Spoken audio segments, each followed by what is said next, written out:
Hey, good morning mga kapatid. Today is Saturday, no? At ngayon po ay April 19, 2025 at birthday din pala ng aking tatay, no? At siya ay ngayon ay nasa langit, no? At happy birthday sa aking tatay, no? At ngayon po tayo ay dadako ngayong Saturday, no? O tinatawag din yun na Black Saturday. Ay dadako po tayo sa talata ng John 16 verse 20. At ito po ay pamagatan nating labor pains of the soul when sorrow gives birth to joy.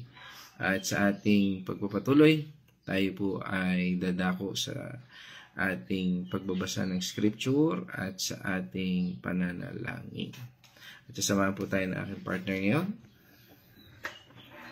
God's morning mga kapatid, sabi nga po sa John 16:20, pakatandaan ninyo, iiyak kayo at mahahapis, ngunit magagalak ang sanlibutan. Labis kayong malulungkot, subalit iyan ay mapapalitan ng kagalakan. Tayo po ay manalangin. Panginoon naming Ama, maraming salamat po sa panibagong araw na pinagkaloob mo sa amin, Panginoon. Maraming salamat po sa pag-iingat na ibinibigay mo sa bawat isa sa amin. Ganon din po, Panginoon, ang knowledge at wisdom na ipinagkakaloob mo upang maintindihan namin, maunawaan namin ang iyong mga salita na gustong iparating sa bawat isa sa amin, na aming ipsa sa pamuhay sa mga araw na ito at sa iba pang darating na araw. Patnubayan mo po bawat isa, Panginoon. Protection po ang aming hiling para sa mga kasama namin na naglalakbay from kanilang tahanan papunta sa kanilang bakasyon or sa mga pagsuswimming nila, Panginoon. Protection mo po ang bawat isa. Ganon din po ang lahat ng mga nakakakinig na salita mo, Panginoon. Maraming salamat po, Panginoon, sa patuloy na pagmamahal na ipinagkakaloob mo sa bawat isa sa amin. Ang lahat ng ito po ay aming itinataas sa inyong pangalan ni Jesus. Amen. Amen. Isang mapagpalang umaga sa ating mga kapatid na kasama na natin online. At andyan na, kita ko na si Ate Marta, si Edelon at Chensa, kasama rin natin, at si Ate Cindy Mercado. Ngayon po dito sa ating talakayan ay, sabi nga ito ay isang pamamaalam ng ating Panginoon sa kanyang mga disciple. At ito ay nagbigay ng isang katiyakan, no? Sabi nga dito sa ating pinag-uusapan ngayon, labor pains of the soul. At when sorrow gives birth to joy. No? Yung mga dahilan kung bakit tayo ay nasasaktan, no? O nahihirapan, no? Bakit nga ba, no? At dito po sa ating talatang ito na pinatungkulan ng ating Panginoong Hesus ay nangungusap sa atin na sa kanyang ito yung kanyang pangungusap sa kanyang mga disipulo bago siya umalis sa mundong ito.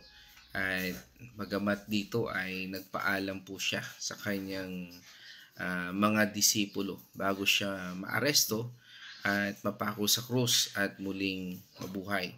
Alam niya na mararanasan ng mga disipulo niya na ang kalungkutan at paghihirap pagkatapos ng kanyang pag-alis, no?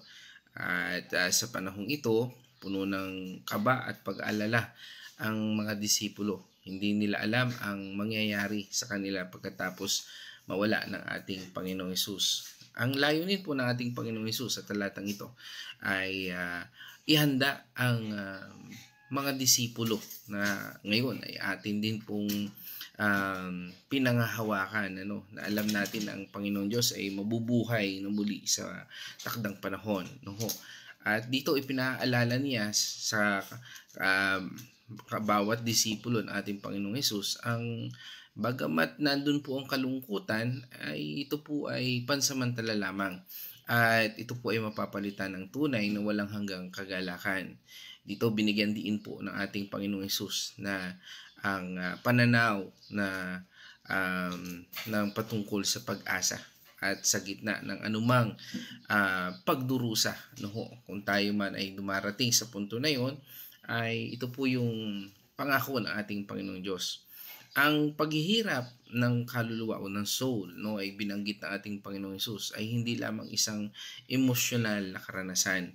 Ito po ay tumutukoy sa lahat ng mga pagsubok, paghihirap at pagdurusa na maaaring maranasan nating mananampalataya o ng sino mang mananampalataya. Ang mga ito ay parang mga paghihirap na tulad po natin ito doon sa nanganganak. Bagamat ako man hindi ko naranasan ang eksaktong pakiramdam na ito. Subalit ang mga ina ang siyang nakakaalam, pero sa expression, sa pakita natin ay siguro ay talagang napakasakit ho noon, na nagdudulot ng sobrang sakit, ngunit sa huli ay nagbubunga ng isang bagong buhay. Hindi ba pag nanganak ang isang babae ay alam natin na sobrang sakit noon, kaya nga po ang katumbas noon ay ang buhay sa panganganak, life and death situation yan, na nagpapakita at nagsasabi na ito ay talagang isang dakilang regalo ng ating Panginoon Diyos ng sakripisyo, At sabi nga, pagkatapos naman ng panganak at nakita na yung sanggol, ito ay napapalitan ng isang bagong buhay, isang bagong kagalakan, na bagamat dumana sa sakit, pero nakikita naman natin yung kaligayahan na nag-uumapaw, hindi lamang sa taong nanganak kundi sa buong pamilya, Ang kagalakan na ipinangako ng ating Panginoong Hesus ay hindi lamang isang pansamantalang pakiramdam. Ito po ay ang kagalakan ng kaligtasan, ng kalayaan mula sa kasalanan at ng buhay na walang hanggan kasama ng ating Panginoong Jesucristo na nasa langit. Sabi nga sa atin, ito yung favorite verse, na patungkol dito sa kaligtasan ito. Ito yung lagi nating na-share, na nagsasabi na nga na ang purpose at layunin ng Panginoon Diyos, yung John 3:16, basahin ulit natin.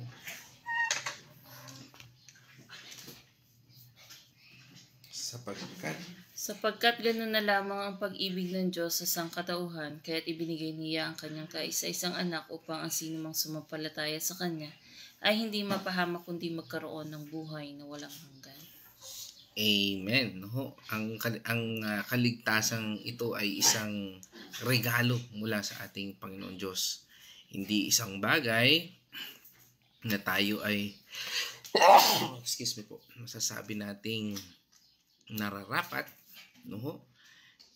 ngunit ang pagtanggap na ito ay ng biyayang ito ay nagbubukas ng daan para sa tunay na kagalakan, Ito yung panimula ng lahat.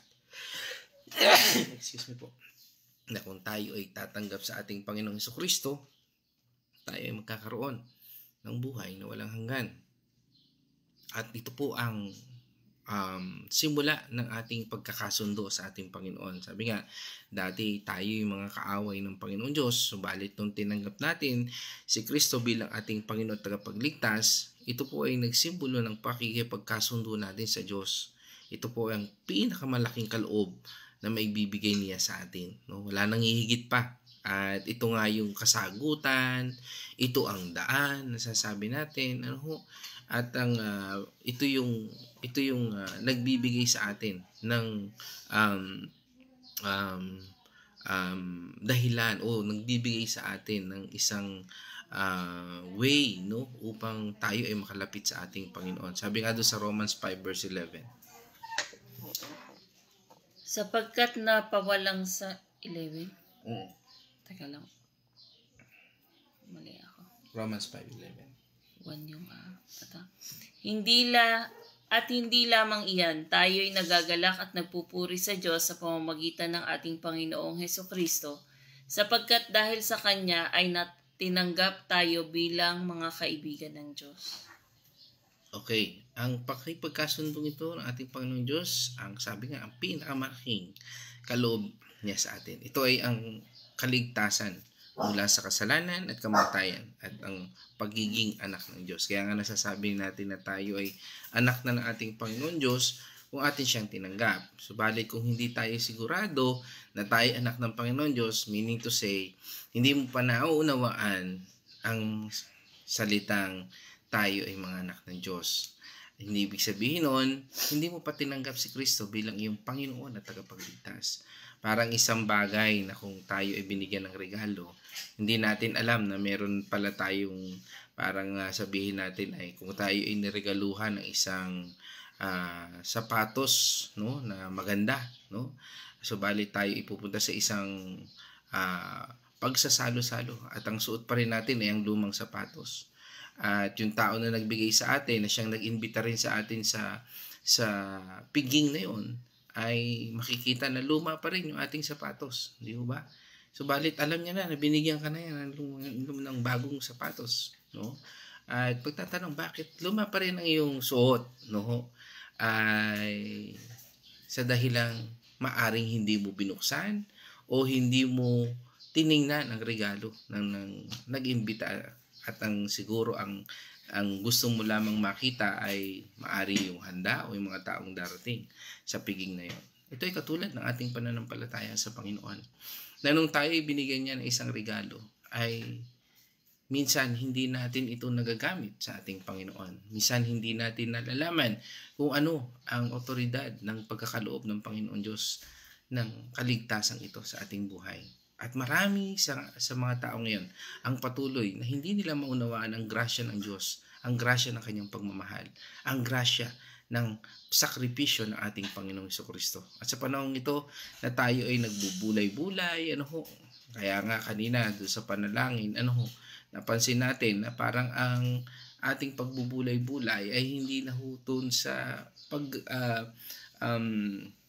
recollect o yung recollection ng ating pagbubulay-bulay sa pagkamatay ni Jesus, no? O ng ating Panginoong Jesus.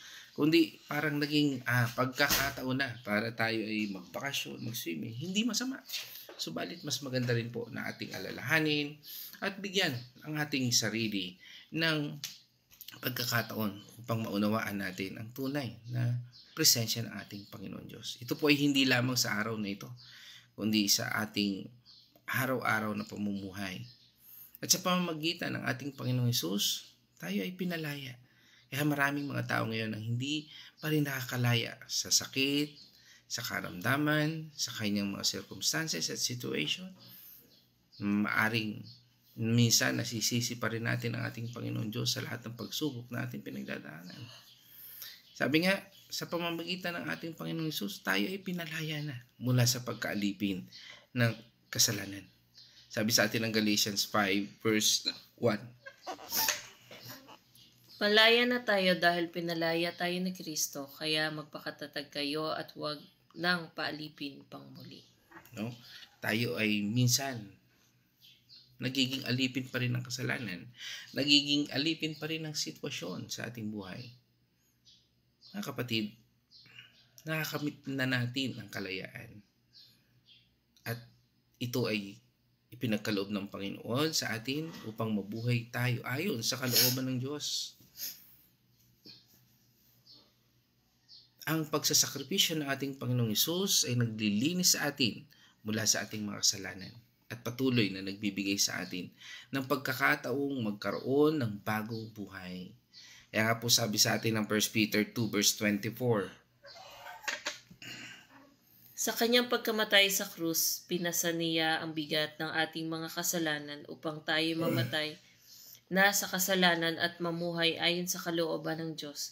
Kayo'y pinagaling na sa pamamagitan ng kanyang mga sugat. Sabi nga, by His stripes, we are healed.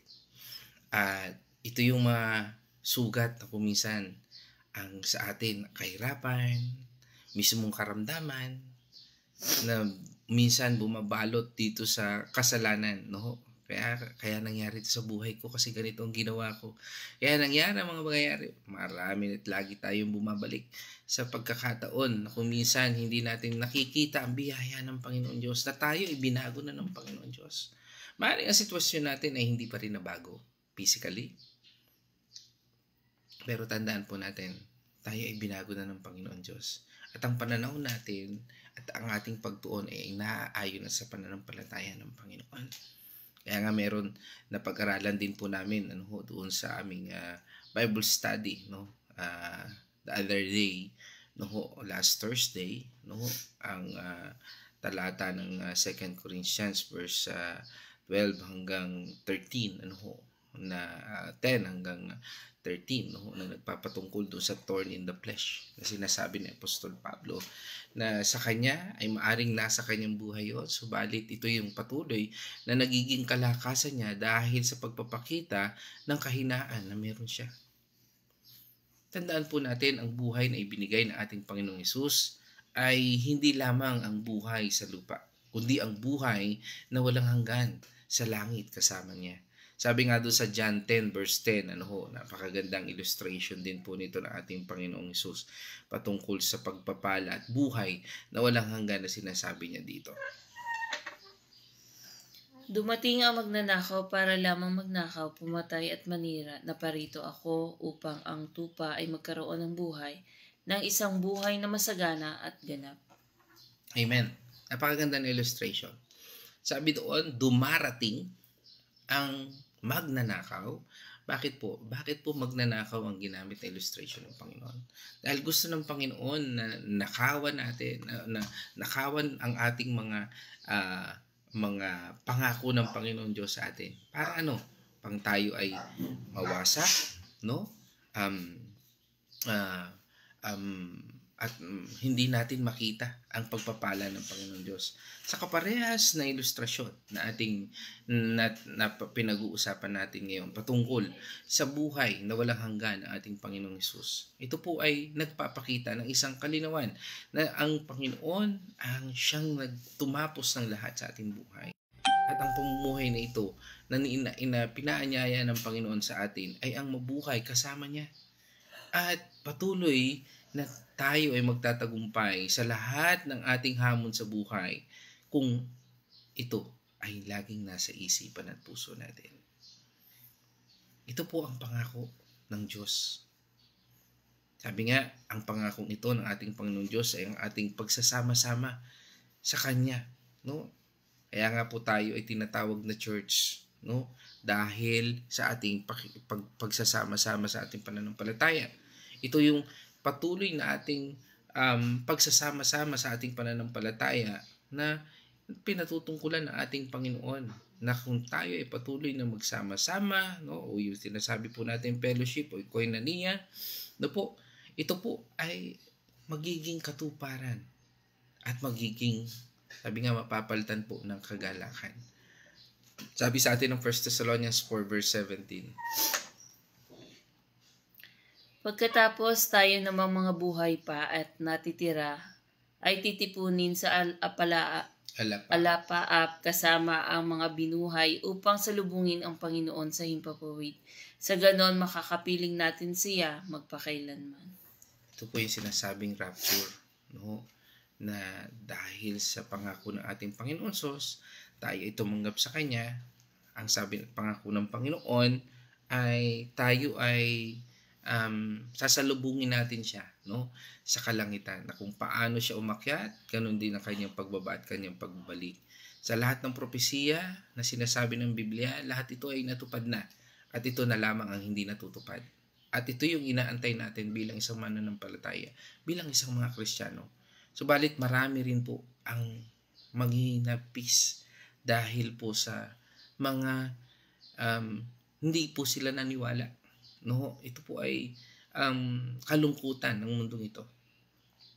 Sabi nga po sa atin ng talata mula po sa Philippians 4 verse 4, Philippians 4 verse 4. Magalak kayong lagi sa Panginoon, inuulit ko, magalak kayo. Rejoice, rejoice always. Rejoice, sabi ng Panginoon. Ang pagiging masaya sa Panginoon ay isang patuloy na proseso. At ito ay bunga ng pag-ibig at pagpapasalamat sa Kanya. Dito nga na napapatungkulan sa pagiging isang born again na Sabi nga, maaring na-persecute ka rin, no? O tayo, no? Sabi, ano ba yung born again na yan? May problema ka na nga, pupunta ka pa sa church. Unahin mo muna yung problema mo. Ano ho? Maaring nasisiraan ka na ng bait, no? Yan yung mga persecution ng mga mananampalataya, no? At sa bahaging ito, hindi man natin kayang ipagtanggol ang ating sarili, balit alam natin na meron tayong kapayapaan at kagalakan sa lahat ng ito. Mga kapatid, dito sa ating tinatalakay ngayon, ang talatang ito ay patuloy na nagbibigay sa atin ng pag-asa sa mga dumadaan ng matitinding, sabihin natin kahit na matitinding pagsubok. Ang Diyos ay laging kasama natin at patuloy na magbibigay ng lakas upang malampasan natin ang anumang paghihirap. Kaya pag tayo nananalangin, hindi natin sinasabi, Panginoon, alisin mo ang tinik na ito. No, kundi, Panginoon, bigyan mo ko ng kalakasan upang malampasan ko ang pagsubok na ito. Ang ating mga paghihirap ay may layunin at ang Diyos ay ginagamit ang mga ito upang mahubog tayo at mapabuti tayo o makita natin ang kanyang pangako. At sa ating talakayan ngayon ay meron tayong 3 prinsipyo na ating iiwan sa umagang ito. Una, ang Diyos ay nagmamahal sa atin at patuloy na nagpaplano ng mabuti para sa atin. Very popular verse, Jeremiah 29 verse 11. Ang Diyos ay may mga plano para sa ating buhay at hindi po natin yan may kakaila. Sige, tunghayan na rin po natin ang talatang yun. Sapagkat batid kong lubos ang plano ko para sa inyo, ang planong hindi ninyo ikasasama, kundi para sa inyong ikabubuti. Ito'y mga planong magdudulot sa inyo ng kinabukasang punong-puno ng pag-asa. Amen. Ang Diyos, siyang patuloy, susundin lang natin ang mga plano ng Panginoon Diyos. Pag sinabing plano ng Panginoon Diyos, ito po yung mga nasusulat niya. Ito yung ating mga pinangahawakan na salita ng Panginoon Diyos. Ito yung mga plano ng kabutihan, hindi kapahamakan, kundi mga plano ng kapayapaan, kinabukasan at pag-asa ng bawat mananampalataya. Tandaan po natin mga kapatid, walang anumang bagay o pangyayari na makapaghihiwalay sa atin sa pag-ibig ng Diyos kung tayo ay sa ating Panginoong Jesucristo na o tinanggap na natin si Kristo bilang ating personal and Savior, bilang Diyos sa ating buhay. No po, sabi nga sa atin ng Romans 8 verse 38 to 39. Romans 8, 38 hanggang 39. Sapagkat natitiyak kung walang makakapaghiwalay sa atin sa kanyang pag-ibig, kahit ang kamatayan, ang buhay, ang mga anghel, ang mga pamunuan o mga kapangyarihan, ang kasalukuyan o ang hinaharap. 39. Ang kataas-taasan at kailaliman o alinman nila lang ay hindi makakapaghiwalay sa atin sa pag-ibig ng Diyos na ipinagkaloob sa atin sa pamamagitan ni Kristo Jesus na ating Panginoon. Amen. Winakasan ng Panginoon ang lahat ng alalahanin. Pero inalis na rin ba natin sa ating isipan ang lahat ng alalahanin? Dahil sa pag-ibig na ito ng ating Panginoon Diyos, ang kanyang pag-ibig ay walang hanggan at hindi kailanman nagbabago o magbabago. Ikalawa, ang ating mga paghihirap ay pansamantala lamang, ngunit ang kanyang kagalakan ay walang hanggan. Sabi sa atin ng 2 Corinthians 4 verse 17, ang bahagya at panandali ang kapighatiang dinadanas namin ngayon ay magbubunga ng kagalakang walang hanggan at walang katulad. Amen. Yan ang pahayag ni Apostol Pablo patungkol sa kanyang pananaw sa anumang bagay na kinaharap ng kanyang ministeryo. Ang ating mga paghihirap ay pansamantala lamang, ngunit ang kaluwalhatian na inihahanda ng ating Panginoon Diyos para sa atin ay walang hanggan. At ang mga paghihirap na ito na ating nararanasan ngayon ay maliit kumpara sa kaluwalhatian na ating matatanggap sa hinaharap. Sabi nga rin sa atin ng Romans 8 verse 18, balikan natin yun. Para sa akin, ang mga pagtitiis natin sa kasalukuyan ay hindi maihahambing sa kaluwalhatian na mahahayag sa atin balang araw. Amen. Napakaganda po, ano ho? At itong kagalakan na ito, na ipinangako ng ating Panginoong Hesus, ay ang kagalakan ng pakikipag-isa natin sa Kanya. Isang kagalakan na hindi kailanman mawawala. Kaya nga sinabi niya doon sa talata ng John 17 verse 13, ito po yung sabi niya doon. No? Ngunit ngayon ay papunta na sa inyo at sinasabi ko ito habang ako'y nasa sanlibutan pa upang mapuspos sila ng aking kagalakan. Amen. Kaya sinabi ng Panginoon sa atin, sa pamamagitan ng kanilang mga apostol, na ngayon ay ating napapakinggan din, nababasa, nararanasan, at nangungusap sa atin ang mga talatang ito. At yun yung purpose ng Panginoon dahil sa pagpili niya ng mga apostol. They are the eyewitness ng kanyang pagiging tao at ng kanyang pagiging Diyos. Ang Diyos ay gumagamit ng ating mga paghihirap upang mahubog tayo at magpalakas sa ating pananampalataya. Naranasan ng mga apostol noon at naranasan din natin ngayon o nararanasan din natin ngayon. Kaya huwag tayong maglupaypay, huwag tayong manghinayang sa patuloy nating paglilingkod sa ating Panginoon. Tunghayan natin yun. Sabi ng Romans 5 verse 3 up to 5. 3. Hindi lamang iyan, ikinagagalak din natin ang mga kahirapang ating tinitiis dahil alam nating ito'y magbubunga ng pagtsatsaga. 4. At ang pagtsatsaga ay nagbubunga ng katatagan at ang katatagan naman ay nagbubunga ng pag-asa. 5. Hindi tayo binibigo ng pag-asang ito sapagkat ang pag-ibig ng Diyos ay ibinuhos na sa ating mga puso sa pamamagitan ng Espiritu Santo na ipinagkaloob sa atin ng Diyos. Amen. Nakita natin yung trail, kung paano ang mga pagsubok na ito ay nagiging pagtsatsaga at nagiging pananampalataya.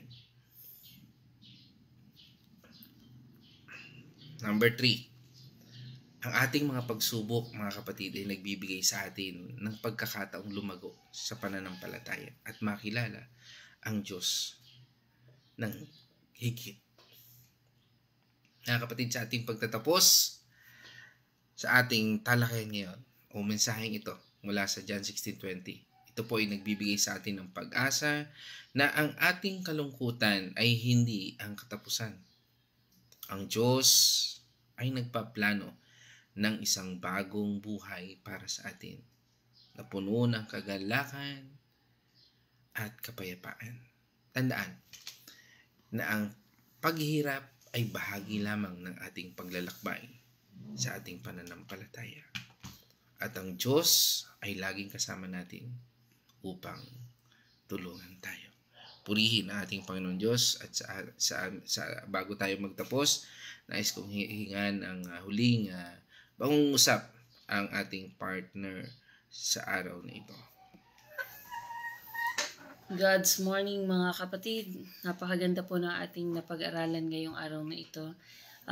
Ating pong mga narinig ay mga assurance ng ating Panginoon na magkakaroon tayo ng buhay na walang hanggang na kapiling niya, ng kaligayahan sa piling ng ating Panginoon. Basta maniwala lang tayo at sa pamuhay natin ang ating mga natutunan dito sa ating mga napag-aaralan. Patuloy nating saliksikin ang ating Panginoon sapagkat ang Panginoon ang ating kaligayahan. Yung mga paghihirap natin dito na dinadanas sa mundong ito, sakit, kalungkutan ay papawiin ng ating Panginoon kapag tayo ay nasa kanyang piling na. Kung ano man po yung ating mga pinagdadaanan sa ngayon, patuloy po tayong manalig sa ating Panginoon kasi ang Panginoon lang po talaga ang magliligtas sa ating lahat. Kaya i-share din po natin ang ating mga natutunan sa iba. Nang sa ganun, marami po tayong magsasaya sa piling ng ating Panginoon. So yun lamang po, mag-ingat po tayong lahat. Amen. So dahil dyan, nais kong i-acknowledge naman ang ating mga kasama o nakasama via online. At ito po ay yan, sandali lamang po. Ito po ay yan, pinaunahan tayo ni Edilon Atienza Malveda, no? At Rose, sa mapagpalang umaga, no? At kasama rin natin syempre ang aking magandang nanay, Corazon Mercado. Yan. At ayaw kong tumaas. Yun. Tumaas na. Yan. At yan. Kasama rin natin si Ate Marta ng Bulaking Chaong. At yan. God's morning mga kapatid. Siyempre kasama rin natin si Ate Cindy dyan sa Pampanga.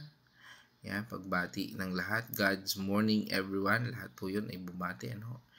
Yan. At kasama rin natin ang Kuya Chris, no? Yan sa Bulaking Chaong. At dito naman sa San Roque, ano? Ay kasama rin natin si Pastora Fe Andal, San Roque, San Pablo City. Yan. Yan, God's morning, mga pagbati, no? God's morning din po, yan, kay Mark, no? Kasama rin natin si Mark Ace de Roma. Yan. Ayan, kasama rin natin. Ito po ay aming pinsan, no? Diyan sa San Cristobal. Yan. Yan. Tama ba? Si Mark Ace de Roma, no? Nasa San Cristobal, no? Si Ace, di ba? Yan, pinsan po namin yan. Isang kagalakan pinsan. Si Ace, anak ni Tio Alex. Yan. Yan, kasama rin natin ang aming magiting na aluminum installer. Yan, si Kuya Mer Abelanida. Yan. Husay po yan. Aming partner sa aming construction business. At kasama rin natin ang aking idol, no? Si Sir Boy Talagtag. Yan, mga nakasama ko po yan sa Piltrang ko nung araw. Yan, no? Tanda na pala ako. Tagal na yun. Hi, Sir Boy. Isang mapagpalang umaga po sa inyo. At syempre, ang aking Tito Boy Barcenas. Isang mapagpalang umaga po, Tito Boy. No? At hindi man natuloy ang ating lakad dahil darating din ang panahon sa biyaya ng Panginoon. Yan. Isang kagalakan po, Tito Boy. Yan, dito sa San Pablo City. At isang happy birthday din, syempre, sa aking pamangkin, no? Kay Paula, no? Kay Paula Tanyo. Yan. Ang aking magandang pamangkin, si Pau, no? Anak ni Brother Arthur Tanyo at ni Ate Carmelin Tanyo. Yan. Isang happy birthday sa iyo. Yan. At kasama rin po natin, siyempre, si Pastora Fe. Yan. At si from Switzerland, yata si Celeste or Germany. Yan. Si Celeste Victory. Yan. At pagbati rin ni Kuya Chris kay Mark Anthony Benaluz. Yan. At kay sa Artillaga family. Yan. Kay Jerome, kay Julius, kay Kuya Louie. Yan. At siyempre kay Ate Joy Santos Artillaga. Yan. At si Ate Kakay. Yan. Mamaya ay i-bless natin din. Ano? O i-dedicate natin yung kanilang office dyan. No? Dyan sa San Pablo. Mamayang 11 a.m. No? At yan. Pagbati rin natin kay Mark de los Santos. Kay Malu. Artillaga Andal, kay Michelle Andal de los Santos, kay Abby, Megan Andal, yan. At yan, isang pagbati rin. At sabi nga ng Ate Marta, purihin ka, Panginoong Jesus. That's all, mga kapatid. At muli, sa ating pagtatapos, tayo po ay manalangin. O manaming Diyos na makapangyarihan, kami po ay nagpapasalamat, Panginoon, sa isang pangako, Panginoon, ng pagbibigay ng pag-asa at kalakasan sa bawat isa sa amin. Tunay, Panginoon, ang iyong pag-ibig ay dakila at ang iyong plano at purpose ay hindi kayang wasakin ng gawa ng kaaway o the schemes of the enemy. Patuloy kami nagpapasalamat dahil mabuti ang iyong layunin. At sa iyo, Panginoon, ay nagpapahayag, Panginoon, ng katapusan ng paghihirap ng bawat tao. Dahil ang iyong pangako, Panginoon, ay nagbibigay ng patuloy, Panginoon, na kagalakan at kapayapaan sa aming buhay. Kami po ay nagtitiwala sa lahat ng ito, na ikaw ang Diyos na sa amin ay patuloy na nagkakaloob ng kalakasang spiritual sa pamamagitan ng iyong banal na Espiritu. At patuloy na dalangin namin, Panginoon, na sa iyong pagkakaloob ay ipakita mo, Panginoon, ang kalakasang ito sa aming buhay, Panginoon. At sa aming mga layunin, patuloy mo po kaming gamitin ayon sa iyong kalooban. Muli, Panginoon, sa lahat ng ito, sa aming mga kapatid na may kaarawan, dalangin po namin, Panginoon, ang iyong patuloy na pagpapala sa kanilang buhay, sa kanilang kalusugan, sa kanilang mga pangarap, sa kanilang hanap buhay, ay patuloy, Panginoon, na ikaw ang magbigay ng layunin. Lord, sa aming mga kapatid na ngayon ay naglalakbay, saan man natutunguhan, salamat, Panginoon, sa iyong provision at sa iyong divine protection, divine provision, Lord, and divine favor, Lord, sa lahat ng aming gagawin, sasabihin, at iisipin. Salamat, Panginoon, dahil ikaw ang Diyos na sa amin ay patuloy na nakakatalos ng aming isipan at ng aming puso. At sa lahat ng ito, Panginoon, sa aming patuloy na paglalakbay, ikaw po, Panginoon, ang magsilbing magmaneho ng aming buhay na ito. Again, O God, we thank you and we praise you, and this I pray in the name of our Lord Jesus Christ. Amen and amen. Mga kapatid, let us shout the shout of victory. Christ has died. Christ is died. Christ is risen. Christ is risen. Christ will come again. And together we are for Christ. Again, God's morning, everyone.